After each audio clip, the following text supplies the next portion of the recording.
Hello ladies and gentlemen, boys and girls. Today a Sonos Place 3 I got from eBay and it smells burnt from the inside. So I assume there's something, not right with it. But anyway, let's try to get some power in this beauty. Plug this in and some power.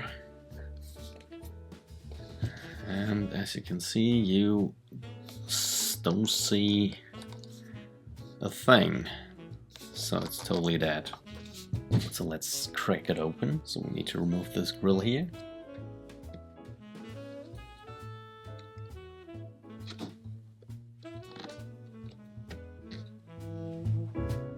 I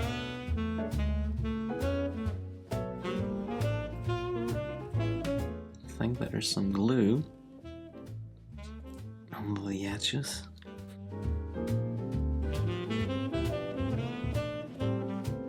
Here you see the, wow, look at this gummy stuff here.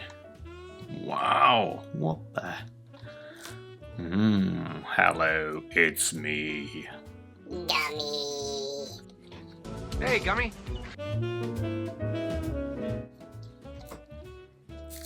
Wow, okay.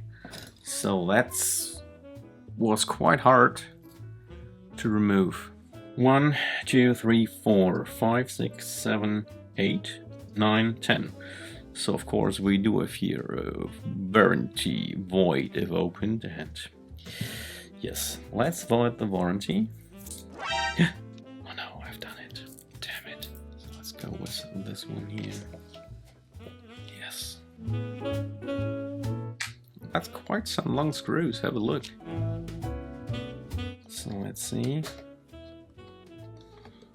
What's next?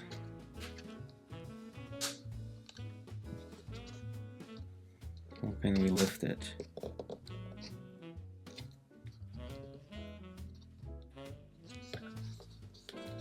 Have I missed something? Is it again glued? Probably.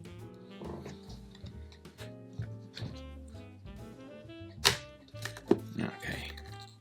Can remove the whole portion here with the lip. Oh, now it's going quite easy. So let's lift the secret. What is inside?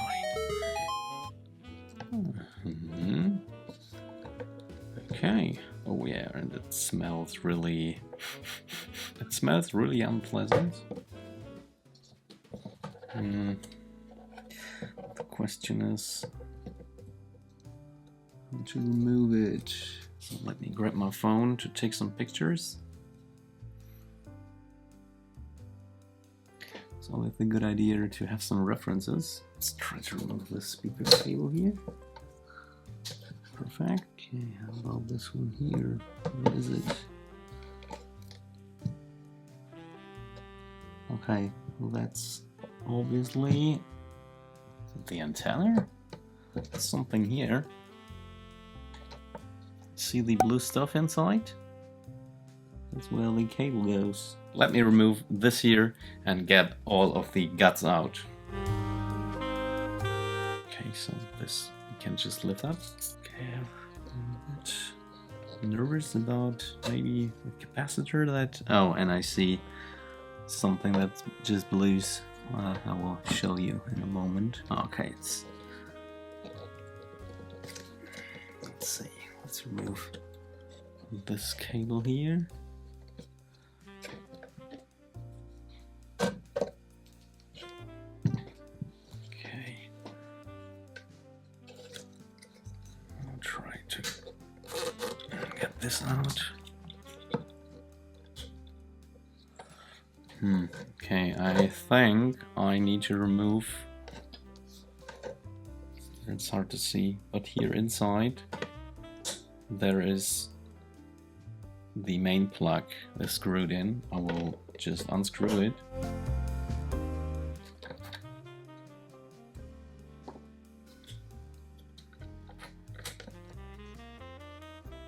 Let's try again to lift it.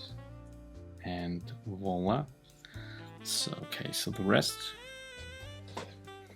I'll put on the ground. Oh my goodness, here, have a look at this beautiful, wow man. Wow.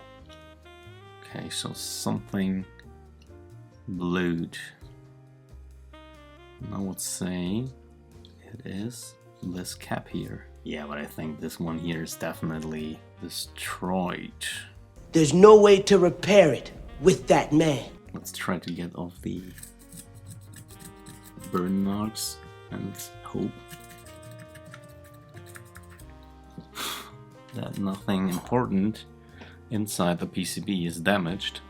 Otherwise, we do have a problem.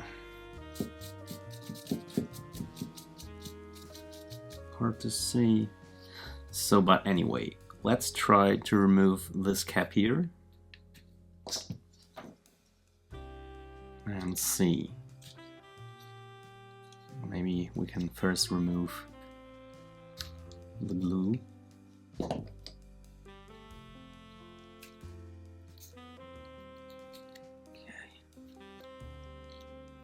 Here I do see a fuse, so we should check that if it's still good. I hope not. So I hope that the fuse gave us some protection. Okay. What a damage. Here, have a look. Come on, focus. Yeah, here. Damaged. Let's get some fresh solder on our joints. So let's confirm which one it is. So it's the first one, so I assume this connection here.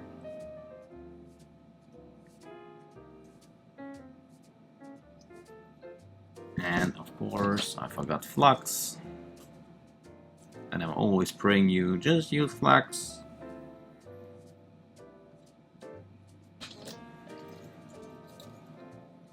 But you see that relatively fast when you're trying soldering, and yeah, it's not working quite well. So you know exactly, yes, you do need flux.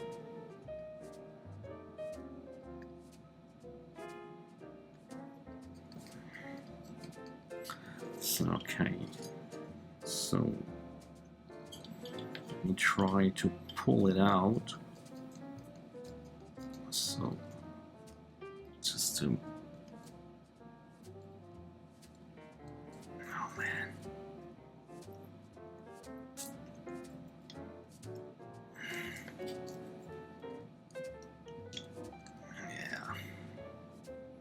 here, look, it's completely dead.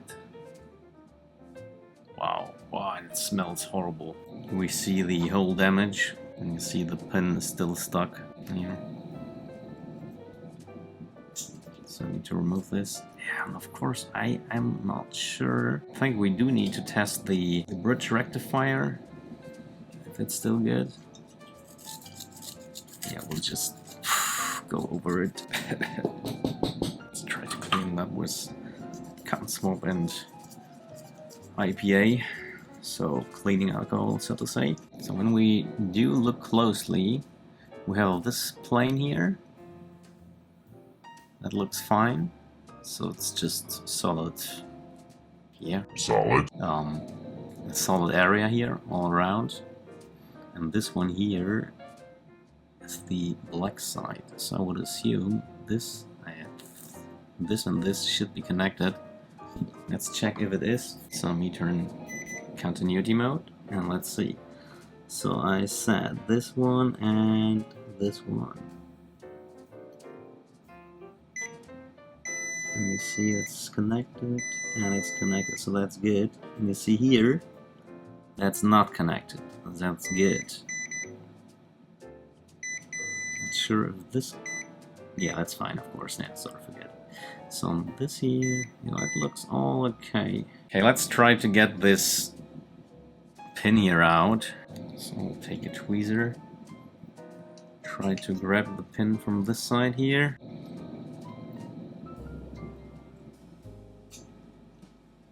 Yeah, get the pin out here. It's crap. Now let's see if we can clean up the area.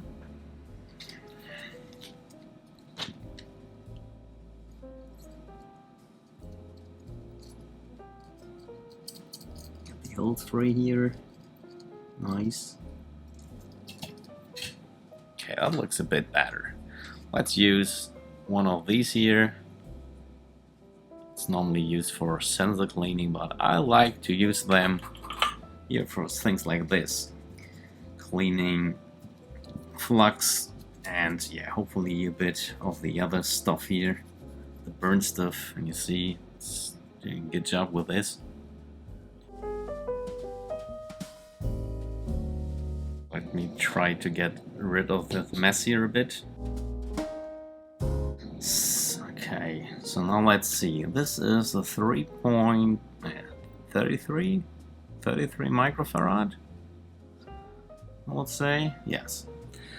Okay, where do I get a replacement for this? Let me see if I find another PCB of a power supply and see if I can find something similar. Unfortunately, I don't have any 33 microfarad and 400 volts capacitor, but I am thinking what would happen. So I do have more of some power supply PCBs, but mostly they do have 100 microfarad and just one. So I assume that is some sort of filtering for the audio purpose, and having multiple of these will better straighten the signals, so to say. It's just what I'm thinking. Now, of course, I just could order a new 33 microfarad 400 volt capacitor, just put it here and all would be fine. But that would be a bit boring, and I would have to postpone this video here a bit. So I'm just thinking, when we do multiply the 33 microfarad with 3, we are nearly at the 100 microfarad range. So what would happen when I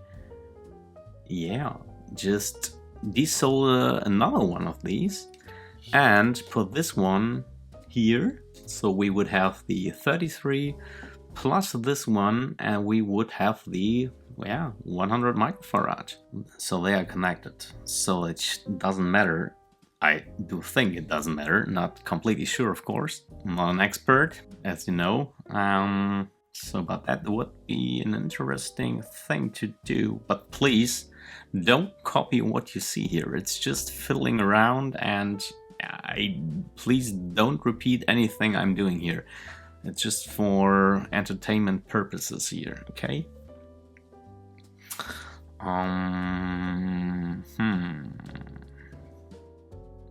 Yeah, let's do that.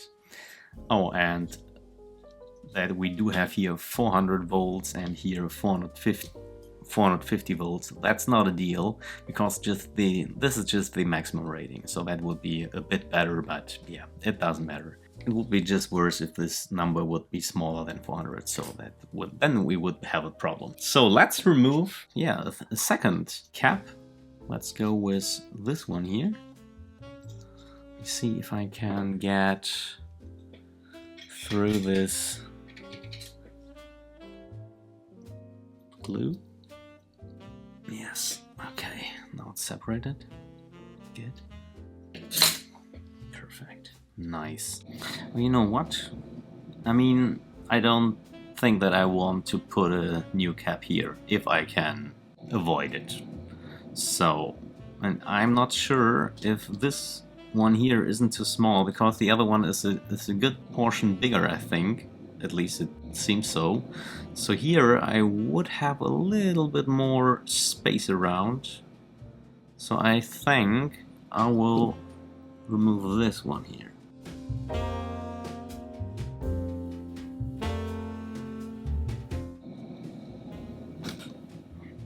Okay, and this one is also broken. No, that doesn't make sense. I do have to replace all of the 3, so this route isn't a good way. Of course, I just could use the 100 farad ohm, the 100 microfarad, and put it here, and we just would have 1, but I don't think that this is the good idea. I mean, there must be a purpose of using 3. I will order 3 of these, not just 3, I think I will order 10, why not? And replace them, and for you it's hopefully just a cut, and I'm back. Okay guys, and here we have it. Some caps, 33 microfarad, 400 volts. So let's try them out. For this, let's remove the last one, and let's remember that the flattened side means minus. Oh, look, even this one totally blown out, so they were completely dead. Now the only thing left is to remove the, the leftover of the pins. Number one. Number two. Solder wick to suck off the leftovers. And, yeah, wow. That's not healthy. Yeah, it looks very bull. Use a cut and swab to finish it up a bit. I hope that the bridge rectifier isn't that. I think we should measure that after replacing the caps. So, and here our new caps. Let me grab 3 of them. Perfect. And let's see.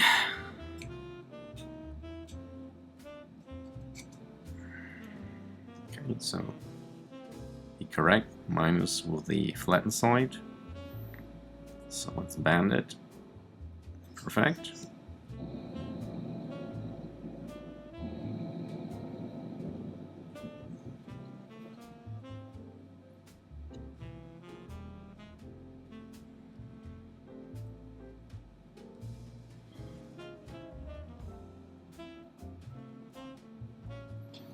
Okay, brilliant. Snap off the ends. And repeat this with the other ones. So please, when you're soldering, please make sure that you have at least some fume extraction, because it's really unhealthy to, breathe in those nasty fumes. Please keep that in mind. Try to do it safe at least.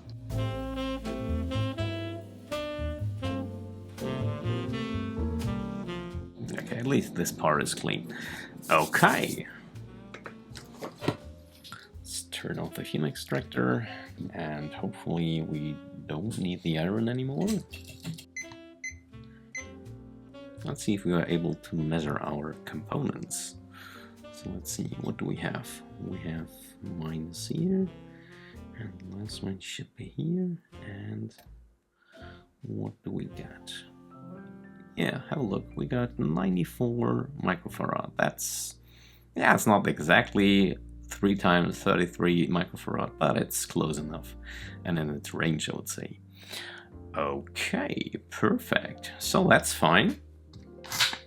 Now let me see how I can check the bridge rectifier. Not completely sure how to measure it within multimeter. Let me look it up. So I think it's a diode rectifier, so let's check. We do have here plus and minus, and let's measure it in diode mode and check what we got.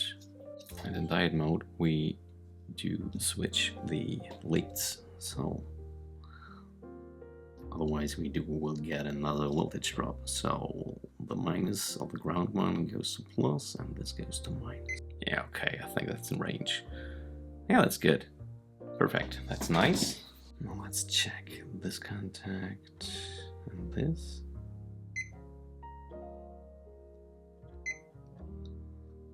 There's the voltage drop. Yeah, good. Oh, sorry, you can't see. 0.5. Okay. I think the bridge rectifier is fine. Yeah. Okay, let's check the fuse. See if this is good. Continuity mode. And let's see. That's the fuse here. It should be a beep. Perfect. Okay, the fuse is fine. Let's see if it works. This is a good idea. Let's find out. And I'm just a bit wondering why there is always hot glue between those caps. I mean, for the test, I won't do this, but I will do it when it will work. I will put it here. I know, you know what? Come, let's put them now. I mean, what's done, it's done, isn't it? So I will use my hot air station for this. Full heat, that means 500 degrees C, and full airflow. And I see that the nozzle is, not a perfect nozzle. It's too small, but should be okay. Yeah, not satisfied with this. So I just removed the nozzle. That looks good so far. Maybe we could measure if we do have a short here. So let's go in resistant mode and check. We don't have a short. We have nearly 0.82 mega ohms. So that's fine. Yeah, before putting it together, let's get some solar mask on it, just to protect it a bit more. Whoops. Okay, that was too much, I think. So let's spread it a bit. Cover it in solar mask, why not? Doesn't hurt. Secure it under UV light. Let's get a short heat burst.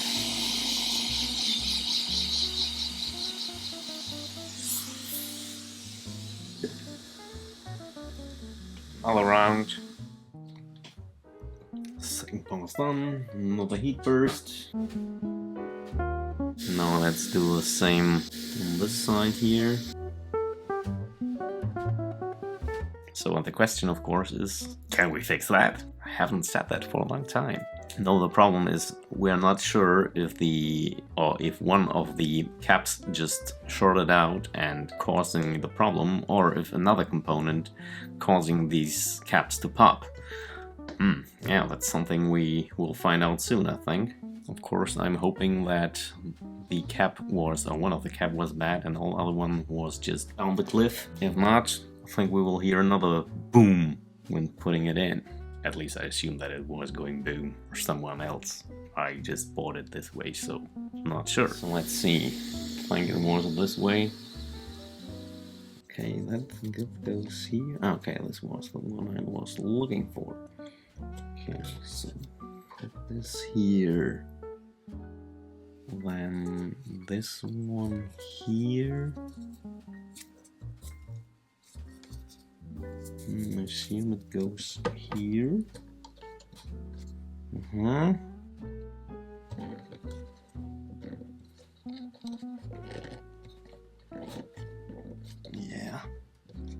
Okay.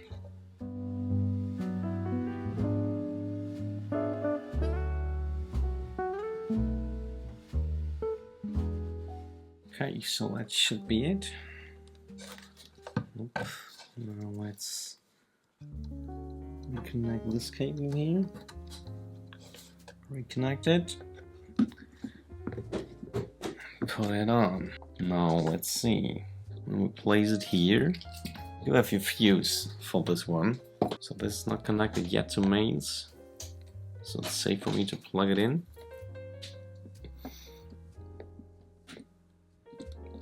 So it's plugged. Turn down the lights a bit. But we hopefully can see something here. And now I will try to turn on the mains for this one. 1, 2, 3, and nothing. Nothing is good and bad. Yeah, looks like there's something else not right.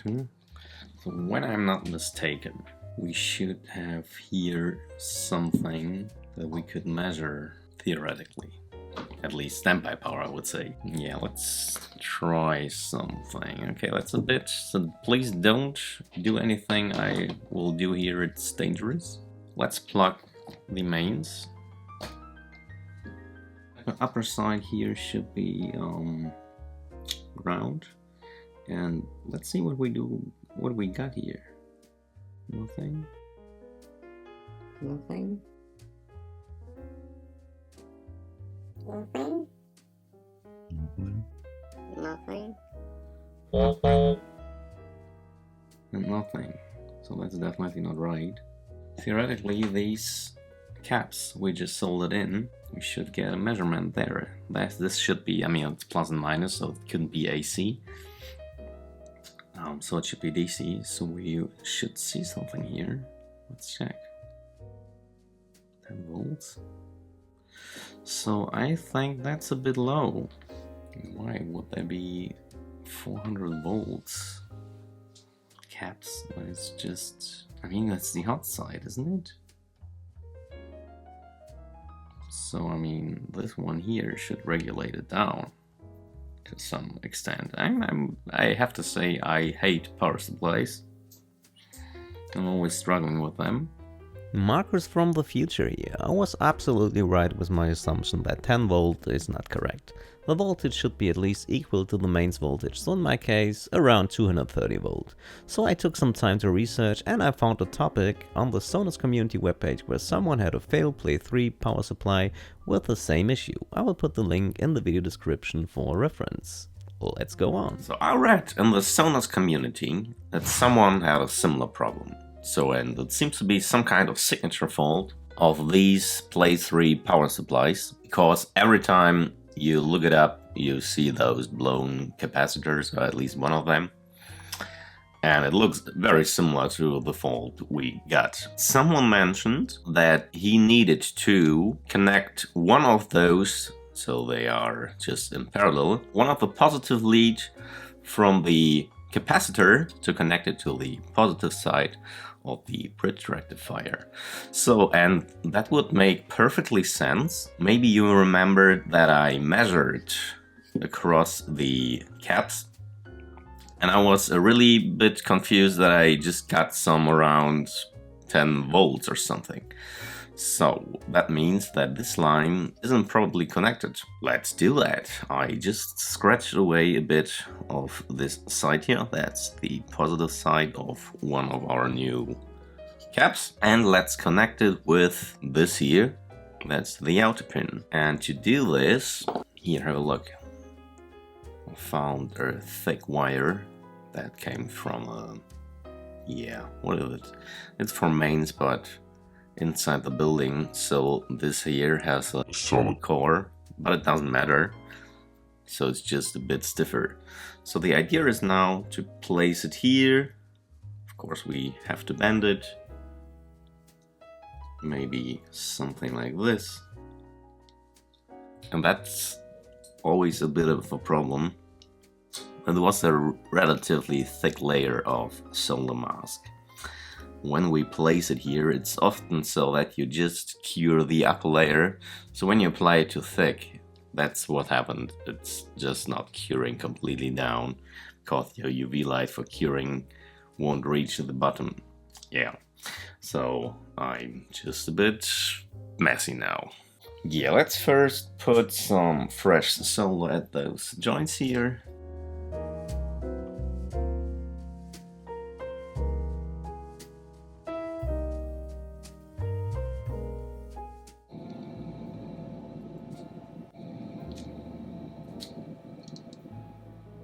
We should bend it. So let's say bend it here. So flux. Problem, it's a very thick gauge wire, so let's full power of your or of my soldering iron. So we have to get quite a bit of heat into this thingy.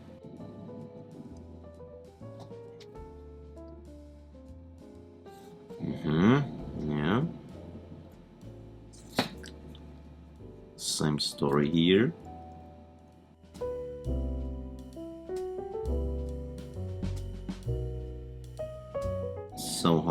the isolation of the wire is chewed up a bit. What next? I will give it another curing try.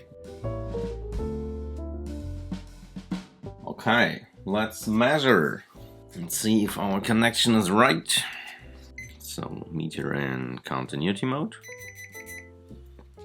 And let's see, this to here, solid, and solid.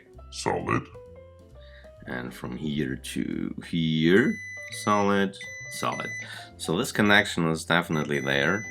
So you see every single cap. Yes. Okay, nice. Let's see if we have some kind of short. No, we haven't. Good. So I'm so far quite hopeful that this is the fix we were looking for. I will put some protection over this solder job. That's just some kind of, yeah, heat isolating tape. And I will just place it somehow here.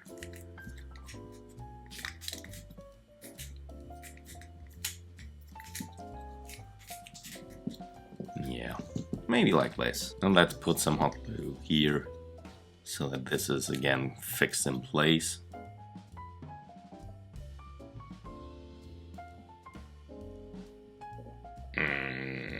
Yeah, okay. So, nice.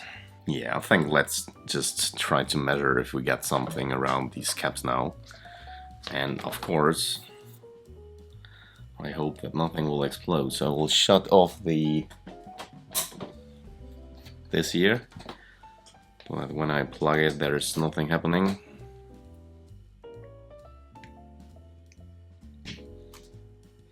Okay. Now, when I just turn it on, theoretically something could happen. I will step back, wait a moment. And power. Okay, nothing explodes. Time to measure. DC. And here we should measure now something else.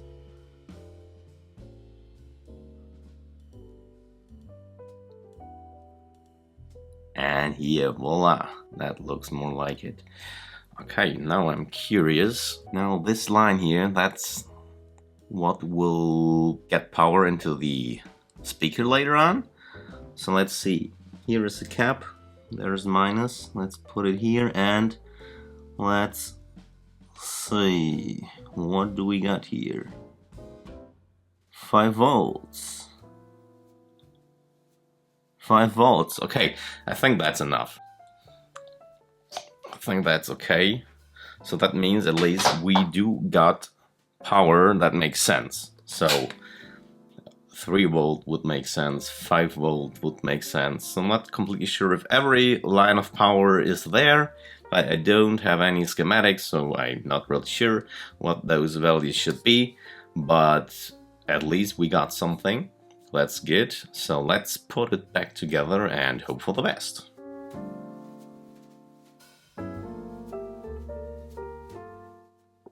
Let's see if we do get some lights. We'll dim it, that we can see it. Plug it. Boom! That looks promising. Yeah, I think we do have to reset this thing. Okay, that looks like the proper reset. Should go to green. Yeah, looks good. And we see play 3 found.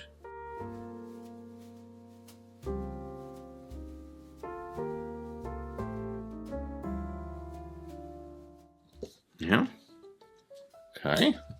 Yeah, and it do needs an update because this, I think, wasn't on for a long time. You can never sleep in traffic. Just living steady coming. It sounds quite nice.